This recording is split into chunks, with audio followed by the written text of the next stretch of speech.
This is Chris here with the 12th Man Show, and this will presumably be my last video on the World Cup. Yes, I've been stretching this topic. It's been 2 weeks since the end of the World Cup, but this will be the last video on it. And it will be the worst thing about this World Cup for myself. Now, if you're new here, this is the 12th Man Show. My name is Chris. I am half American, half Belgium. And this is a show just on football or soccer, however you may call it. We're going to see how it progresses. Now, this is the main reason why I disliked this World Cup. Now, previously, I made a video as to the 48 team format of the World Cup and why I didn't like that format. To summarize it, the reasons are that the group stage didn't have that much jeopardy, didn't feel like there was much jeopardy, no big teams got eliminated, and there weren't many upsets throughout the World Cup. There was a big dilution of quality of matches, in my opinion, and a kind of wonky symmetry in the tournament. I didn't like the 48 team format. The overall upset frequency was 3.85% in this World Cup, whereas in the previous 5 World Cups, going back to 2006, the upset frequency was between 6 and 7%, so nearly double that of this World Cup. There were far more upsets in previous World Cups. And for me, that makes the World Cup much more exciting. So that was one reason why I disliked the World Cup. Another reason was were the hydration breaks, the halftime shows, and the price gouging. We know why this is in this sport now. It's for money. It's to raise revenue. Um, didn't make for the best experience as a spectator. The hydration breaks, they weren't the worst, but it felt very Americanized. The halftime show was kind of ridiculous. I didn't even watch that. And obviously, the price gouging was ridiculous. I've always dreamt of going to see a World Cup, but for this one, it was completely out of my economic means. Also, the cameras that are filming kind of D-list celebrities every match, as if these are people we should care about. Um, it had a very corporate, capitalistic feel, which I didn't like. However, that's a significant reason why I didn't like this World Cup. But the main reason I didn't like this World Cup has to deal with the conspiratorial narrative of this World Cup. Now, let me be clear. Referees have always been scrutinized. There have always been um, matches in World Cups or big matches in the Champions League. We all remember this. I'm a Chelsea supporter. I remember this quite vividly against Barcelona at Stamford Bridge. Referees are constantly scrutinized. This is the case. However, in this World Cup, it felt different. It felt more intense, especially during the knockout stages, where referees were scrutinized intensely. And not that referees should be without reproach or without criticism. Referees, I think, should be criticized for having horrible games or for being corrupt, as many believe what happened in 2002. I don't remember that World Cup. I don't really know the ins and outs of the matches between, I think it was Italy and Spain that South Korea played against. But in this World Cup, it felt much more intense. And there was a big online furor about referees being scrutinized. And VAR was also scrutinized quite a lot during this World Cup. Once again, I watched the Premier League, and VAR is scrutinized quite a lot in the Premier League as well. However, this all together with the Balogun affair, the Balogun gate, which was really the darkest moment of this World Cup, in my opinion. I remember when that happened, those few days felt, it almost felt like the World Cup was falling apart. When Donald Trump essentially called Infantino and had him revoke Balogun's red card. How it exactly happened, the justification, it doesn't really make sense because they seem to suspend his sentence, which was very odd. Now, after the Balogun Gate affair, even though previously there were a lot of poor refereeing and VAR decisions made, but after this Balogun Gate affair, the scrutinization of VAR and referees was taken up another notch. And we have the narrative of VAR Argentina, Argentina benefiting continuously from VAR. Now, let's be clear. There were quite a lot of poor decisions during this World Cup. The poorest, in my opinion, by far was how Konsa against Ghana didn't, how this was not up for review as a penalty. Really ridiculous. If you remember that game, not a lot of people will talk about that or reference it, but I think that was the most blatant foul and red card offense for Konsa. He's one on one with the keeper and doesn't even get the ball, doesn't even get near the ball. He's kind of jump tackles him. But people don't really talk about that as much. Pickford also was very lucky not to be sent off in that game as well for another challenge. Um, then there's the Messi high boot, which I think would have been a bit harsh to send him off because he doesn't really stamp. It's a bit accidental. I could see how that could be a sending off, but I think also it would be a bit harsh. Um, so it is a case of it could have been 50-50 either way, but Argentina benefited from that. And that's a theme we see throughout this World Cup is that in many of these 50-50 situations, Argentina benefit from them. They get the better call.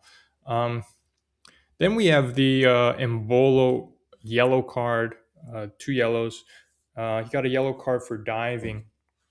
Now, for the life of me, I'm not here to defend all these referees' decisions and all of that. I think some of the refereeing was shocking, as I mentioned, Konza and Ghana, and a few other matches as well. But for the life of me, I cannot understand the uproar that's in as it relates to Embolo getting a yellow card for the mistaken identity change to VAR. Um, an incident like this happened previously with Tim Ream and Miguel Almiron when the United States was paying Paraguay, in which Almiron dove. He pretended like there was contact and he kind of jumped. Tim Ream was given a yellow card. VAR then was called in to review. They reviewed it, and Almiron got the yellow card for simulation for diving. Um, I can't really understand the uproar people have for this because, as supporters and as neutrals, you don't like seeing diving and simulation. Having someone get booked for that, um, I think that the argument is that it's out of VAR's jurisdiction or reach. They shouldn't be kind of backtracking those incidents. It's not a major incident, but to me, as long as it stamps out diving, it's an all right, it's a fine decision. And in regards to the rules that were implemented in this World Cup, it's quite consistent. So I think the uproar in regards to the Switzerland Argentina match, I know I'm going to get flack. Everyone hates Argentina, but if someone is diving like that, like such a ridiculous dive, like Embolo did, and you get someone else a yellow card falsely, yeah, I think perhaps that should trigger a VAR. That's just me. Okay.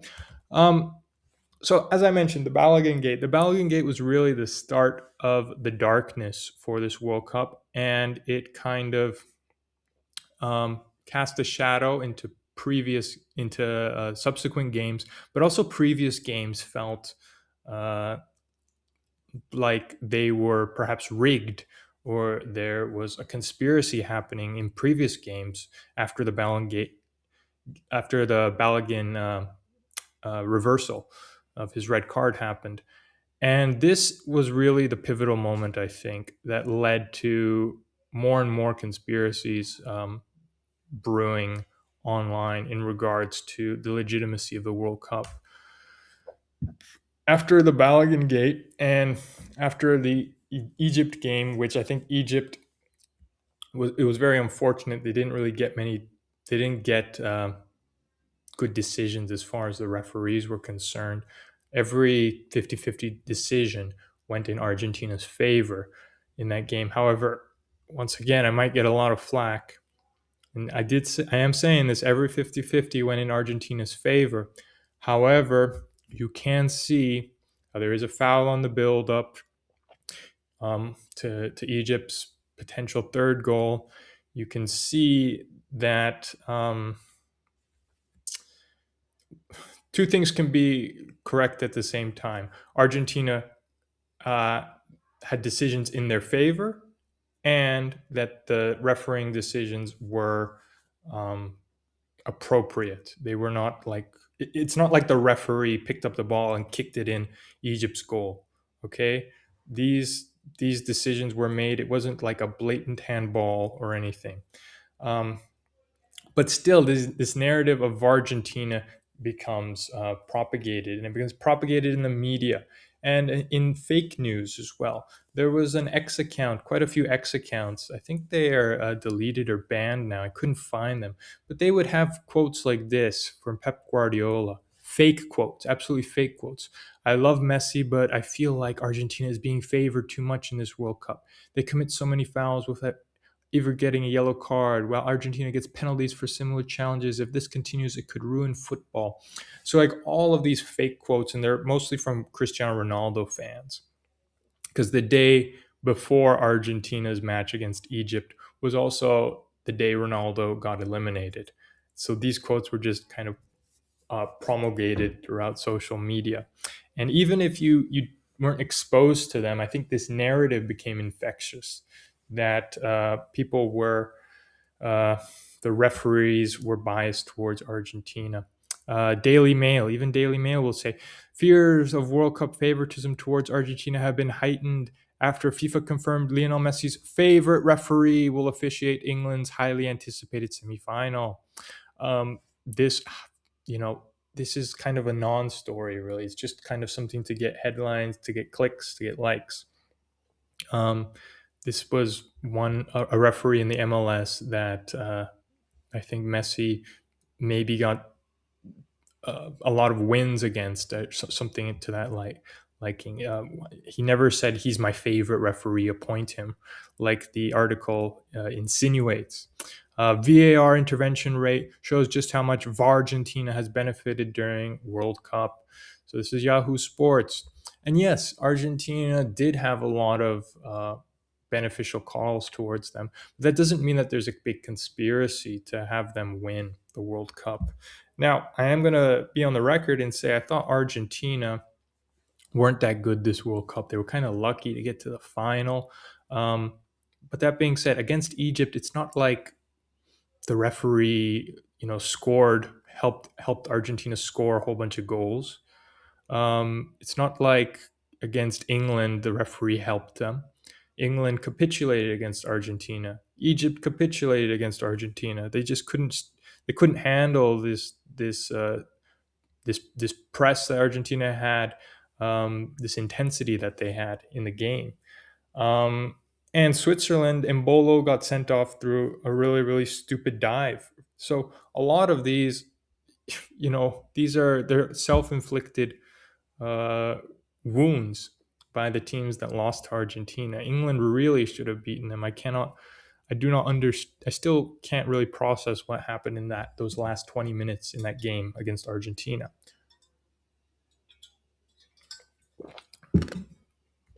But in short, that this is what I dislike the most about this World Cup. It's that this conspiratorial narrative has kind of been promulgated about the legitimacy of the World Cup and all of that. Now, I'm not saying that I'm completely sure that these refs are not biased and there isn't a conspiracy. There may be something. I don't know. But I think that just how quick people are to spread fake news and to believe that the World Cup was rigged or all of that is just how quickly they were to do that is just kind of, it's indicative, I think, of perhaps a lack of critical thinking, a bit too much of an emotional attachment perhaps to these results, And I can perhaps say that because I did want England to beat Argentina. I probably did want Switzerland to beat Argentina and Egypt as well. Um, but I wasn't that emotionally attached to those games. My teams were the United States and Belgium. I wanted those teams to go through. So I do think that that conspiratorial narrative that a lot of people got sucked into was the worst thing about this World Cup, because it questions the legitimacy of the World Cup, um, perhaps unjustly. Um, and it's really because of, in many ways, Infantino's antics with the Balogun Gate. This Balogun Gate did create this conspiratorial feel towards this World Cup. And Infantino and his antics during this World Cup, largely the price gouging, hydration breaks, the Balogun Gate, and now this failed attempt to sell stakes to private investors that are in bed with Trump. This is ultimately a faux pas on FIFA's part, and it's not as much an indictment on fans or society being like too quick to pick up these conspiratorial narratives, although I think that is the case, that people are a bit too quick to believe these things. But it's also just shows how poorly, in my opinion, FIFA ran this World Cup. They ran it to make a lot of money, and they succeeded in that. I think this World Cup made 15 billion, double as much money as the World Cup in Qatar. However, it really tore at and questioned the legitimacy of FIFA as an institution, and that they can kind of manage the sport. And this has been developing for some time. It's been even before this World Cup that UEFA and FIFA have been at odds. They have not seen eye to eye on most issues. And in regards to Infantino's failed attempt to privatize the World Cup, are we seeing a civil war happen in footballing world? We take for granted that FIFA exists and that there is a FIFA World Cup. But this institution itself is under attack. And I think that this World Cup was emblematic of, this was kind of the first real test, and it was one in which it seems FIFA has failed to show that they can be custodians of this game. And that's the worst thing about this World Cup, in my opinion, because I quite enjoyed the World Cup in previous years, and we'll see how it will develop. Maybe it'll have to be torn up and changed into a new tournament in the future, and maybe that'll be for the better. Anyways, that's the 12th man. Thanks for watching. If you want to tag along and see what this channel is about, I'm mostly going to make videos on the Premier League, a few other videos on other leagues, perhaps Serie A, La Liga as well. But I'm a Chelsea supporter, and it'll be generally videos about the Premier League for the most part. Anyways, thanks for watching. Take care.